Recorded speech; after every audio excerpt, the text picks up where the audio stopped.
నెల్లూరు నగరం 44వ డివిజన్లో బాబు షూరిటీ భవిష్యత్తుకు గ్యారంటీ కార్యక్రమం జరిగింది. ఈ కార్యక్రమంలో మాజీ మంత్రి పొంగూరు నారాయణ, రాష్ట్ర ప్రధాన కార్యదర్శి కోటంరెడ్డి శ్రీనివాసరెడ్డి పాల్గొన్నారు. ముందుగా వారికి డివిజన్ టీడీపీ నాయకులు, కార్యకర్తలు ఘన స్వాగతం పలికారు. ఈ సందర్భంగా వారు డివిజన్లో పర్యటిస్తూ టీడీపీ మేనిఫెస్టో కరపత్రాలను పంపిణీ చేశారు. ప్రజలకి వైసీపీ అరాచకాలను, వైఫల్యాలను తెలియజేశారు. అనంతరం నారాయణ, కోటంరెడ్డి శ్రీనివాసరెడ్డిలు మీడియాతో మాట్లాడారు. ఎక్కడ చూసినా నేను చేసిన అభివృద్ధి చూసి ప్రజలు ఈసారి మీరు గెలుస్తారు అని ముక్త కంఠంతో చెప్పడం చాలా సంతోషంగా ఉందన్నారు. నారాయణకి ప్రజల నుంచి స్పందన ఎలా వస్తుందో కళ్లు తెరిచి చూడు ఎమ్మెల్యే అనిల్ అంటూ కోటంరెడ్డి వ్యంగ్యాస్త్రాలు సంధించారు. ఈసారి నారాయణ 50,000 భారీ మెజారిటీతో గెలవడం ఖాయమని తేల్చి చెప్పారు. ఇక వైసీపీ ఎమ్మెల్యే అనిల్ మహారాష్ట్రకు వెళ్లిపోవడం ఖాయమని ఎద్దేవా చేశారు. ఈ కార్యక్రమంలో టీడీపీ నాయకులు, కార్యకర్తలు తదితరులు పాల్గొన్నారు.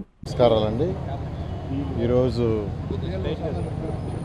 నెల్లూరులోని ట్రంక్ రోడ్లోని 44వ డివిజన్లో 83వ బూత్లో ఈరోజు ఇంటింటికి కార్యకర్తలతో తిరగటం జరుగుతుంది. ఈ కార్యకర్తలు ఎక్కడికి పోయినా ఈరోజు ట్రంక్ రోడ్లో అయితే షాప్స్లో ఎక్కువ తిరిగాము. ఈ షాప్స్లో ఎక్కడికి పోయినా బ్రహ్మరథం పడుతున్నారు. అంటే ఎక్కడికి పోయినా ఒకటే అంటున్నారు, సార్ ఈసారి తెలుగుదేశం, అసలు ఫస్ట్ వాళ్ళు ఈసారి తెలుగుదేశం, మీకే ఓటు. నిజంగా ఆ మాట అంటే ఎంతో ఆనందంగా ఉంది. ఎందుకంటే జనరల్గా నమస్కారం పెట్టి మాకు ఓటేయండి, ఈసారి తెలుగుదేశాన్ని ఆదర్శించండి అని అడుగుతాం.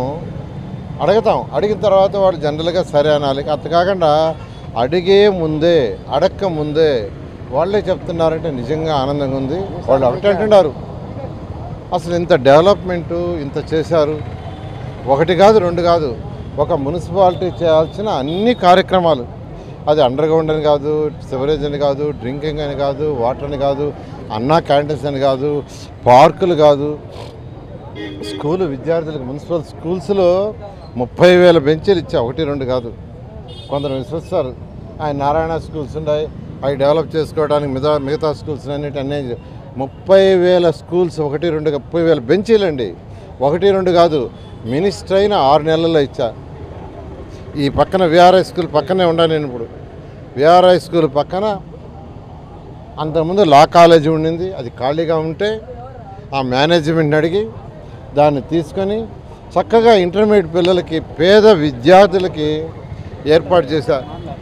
నారాయణ స్టాఫ్కి జీతాలు ఇచ్చి పెట్టించి అక్కడ బ్రహ్మాండంగా. మొన్న యాక్చువల్గా దగ్గర పడితే 9వ డివిజన్లో, సార్ నేను ఐఐటీలో సెలెక్ట్ అయ్యాను సార్, నాతోటి ఇప్పుడు 74 మంది సెలెక్ట్ అయ్యారు అక్కడ చదివిన వాళ్ళు, వాళ్ళందరినీ ఎవరోజు తీసుకొస్తాం సార్ అంటే మేమంతా ప్రచారం చేస్తామన్నారు. నిజంగా నేను ఒళ్ళు పులకరించింది.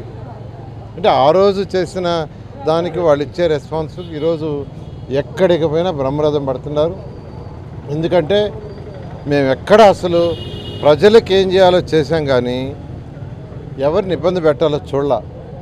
5 సంవత్సరాల్లో నేను ఎవరిని ఇబ్బంది పెట్టా, ఏ వ్యాపారస్తుని ఇబ్బంది పెట్టా, ఏ ఇంటి ఓనర్ని కూడా ఇబ్బంది పెట్టలే. ఇల్లు పగలు కొడతామని, అది పగలు కొడతాము, ఇది పగలు కొడతామని బెదిరించాల.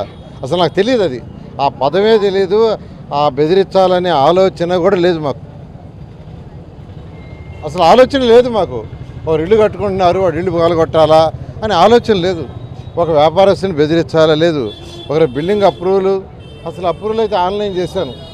మీకు తెలుసో తెలీదో, నేను 5 సంవత్సరాల్లో ది బెస్ట్ సాఫ్ట్వేర్ నేను డెవలప్ చేయించాను.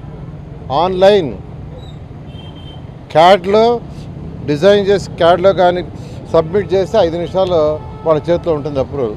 అసలు మాకు తెలియగానే అప్రూవల్ అయ్యాయి. అలాంటి సిస్టమ్ తెచ్చాము. కానీ ఈరోజు ఎక్కడ పట్టినా అరాచకాలే. రోజు నా దగ్గరికి వస్తుండే ఒకరు, సార్ ఈ ప్రాబ్లం నన్ను బెదిరిస్తున్నారు, మా ఇల్లు పగలు కొడతానంటున్నారు, అది చేస్తున్నారని. రోజు ఒక కేసు నేను లాయర్లకి చెప్తున్నా. ఇలా ఈరోజు పరిపాలన ఉంది. నేను ఒకటే చెప్తున్నాను, ప్రజలు ఎన్నుకున్నది ప్రజలకు సుపరిపాలన ఇవ్వమని. సుపరిపాలన అంటే పేదలు, నిరుపేదలకి సంక్షేమ పథకాలు ఇస్తూ యువతకు ఉద్యోగాలు వచ్చేటట్టుగా డెవలప్మెంట్ యాక్టివిటీస్ చేయాలి. అసలు డెవలప్మెంట్ యాక్టివిటీస్ మీద ఆలోచనే లేదు, సీఎంకే లేదు. ఆయన ఎప్పుడు ఎవరిని అరెస్ట్ చేస్తామా, ఎవరిని నాన్ బెయిలబుల్ పంపిస్తామా, ఇదే. 73 సంవత్సరాలున్న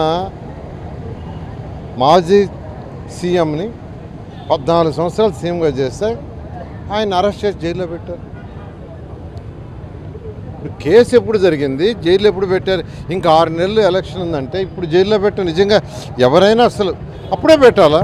ఎప్పుడైతే కేసు ఉందని తెలిసి అప్పుడే పెట్టాలా? ఈ విధంగా ఈరోజు ఈ రాష్ట్రంలో పరిపాలన జరుగుతుంది. అరాచక పరిపాలన ప్రజలందరూ గమనిస్తున్నారు. ఖచ్చితంగా 2024లో ఈ ప్రభుత్వానికి బుద్ధి చెప్పి అత్యధిక మెజారిటీతో తెలుగుదేశం వస్తుంది. మేము సుపరిపాలన ఇవ్వటం జరుగుతుంది. ఈరోజు మహాశక్తి ప్రోగ్రాంలో మాజీ మంత్రివర్యులు, రేపు కాబోయే మంత్రివర్యులు నారాయణ గారు ప్రతి అంగటికి, ప్రతి వీధికి, ప్రతి స్లమ్కి వెళ్తుంటే ప్రతి ఒక్కరు మహిళలు కానీ, అదే రకం పురుషులు కానీ, యూత్ కానీ అందరూ కూడా ఒక చిరునవ్వుతో ఆహ్వానిస్తున్నారు. సార్ రండి, మీకోసం ఎదురు చూస్తున్నాం. ఈ పాలన అన్యాయం అయిపోయింది. ఏదో అనుకో ఆ రోజు ఓటేసాం. ఎక్కడ పట్టినా హత్యలు, మానభంగాలు, రేట్లు పెరిగిపోయినాయి, ఇంటి పనులు పెరిగిపోయినాయి, కరెంటు పెరిగిపోయింది.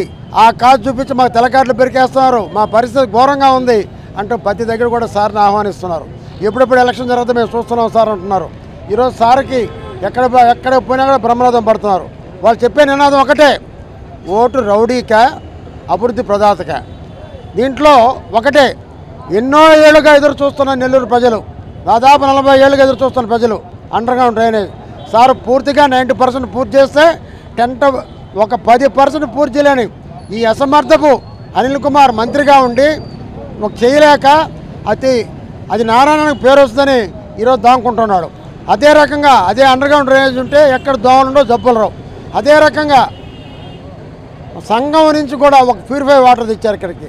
ఆ నీళ్లు తాగితే జబ్బులు దాని తెస్తే 85% అది పూర్తి అయితే 15% పూర్తి చేయలేక ఈరోజు ఇంట్లో కూర్చున్నాడు దద్దమ్మలాగా. ఆ దద్దమ్మ ఈరోజు మళ్ళీ సార్ విమర్శించడం. నేను ఒకటే అడుగుతున్నా, దద్దమ్మ అనిల్ ఒకటే గుర్తుపెట్టుకో, ఈరోజు మా సార్ చూడు ఎక్కడ పోయినా ఎటువంటి రెస్పాన్స్ వస్తుందో, చిన్న కాడి నుంచి పెద్ద కాడి నుంచి మంచి రెస్పాన్స్ ఇస్తూ ఆయన గురించి చెబుతూ అభివృద్ధి ప్రదాతకే మా ఓటు అని చెప్పి ఆయన చెప్తున్నారు. ఈరోజు ఒకటే జరిగేది, అవినీతికి అభివృద్ధి ప్రదాతకి పోటీ. అభివృద్ధి కోసం చేసిన ఎన్ని ఇళ్ళు కట్టించారండి? 45,000 ఇళ్ళు ఇవ్వలేదు, నాశనం చేశారు. అదే రకంగా ఎన్ని పార్కులు చూడండి, అదే రకంగా రోడ్లు, అండర్గ్రౌండ్ డ్రైనేజ్, ఇళ్ళు ఒకటా రెండా ఎన్ని చెప్పాలి. ఇన్ని చేసినటువంటి నారాయణ గారికి ఓటేసి దాన్ని ప్రజలు సిద్ధంగా ఉండాలని చెప్పి నేను తెలియజేస్తూ, నారాయణ గారి గెలుపు 50,000 ఖాయం అని చెప్పి తెలియజేస్తూ, అనిల్ కుమార్ ఇంకా ఆయన సిద్ధంగా ఉండాలి. మద్రాసుకి సామాన్లు చదువుకొని ముందుగానే ఇల్లు కట్టుకున్నాడు. ఆయన ఇంకా హాయిగా మద్రాసుకి వెళ్ళిపోవచ్చు అని కూడా నేను తెలియజేస్తున్నాను. వనకం నెల్లూరు, నేను మీ మెరీన్ పీర్జాద్. సింహాపురి అందాల శోభ కాంచీపురం నుంచి ఇప్పుడు మన నెల్లూరులో కాంచీపురం మురుగన్ సిల్క్స్ 4 అంతస్తుల mega family shopping mall grand launch చేయడానికి నేను వస్తున్నాను మన నెల్లూరులో ఈ November 8th at 10 AM. Andhra Pradesh, Tamil Nadu, Telangana ఇప్పుడు 4th బ్రాంచ్ మన నెల్లూరులో మగుటం లేఅవుట్ మన Kanchipuram Murugan silks. Don't forget November 8th 10 AM. ఇక ప్రతిరోజు festival. Don't miss the inaugural offers. I'm so excited to see you all there. సింహపురికి అందాల శోభ. ప్రముఖ సినీ తార మెహరీన్ కౌర్ చే నవంబర్ 8న బ్రహ్మాండమైన ప్రారంభం. Kanchipuram Murugan silks, Magunta layout, lecturers colony, Nellore. అద్భుతమైన ప్రారంభోత్సవ ఆఫర్స్ మిస్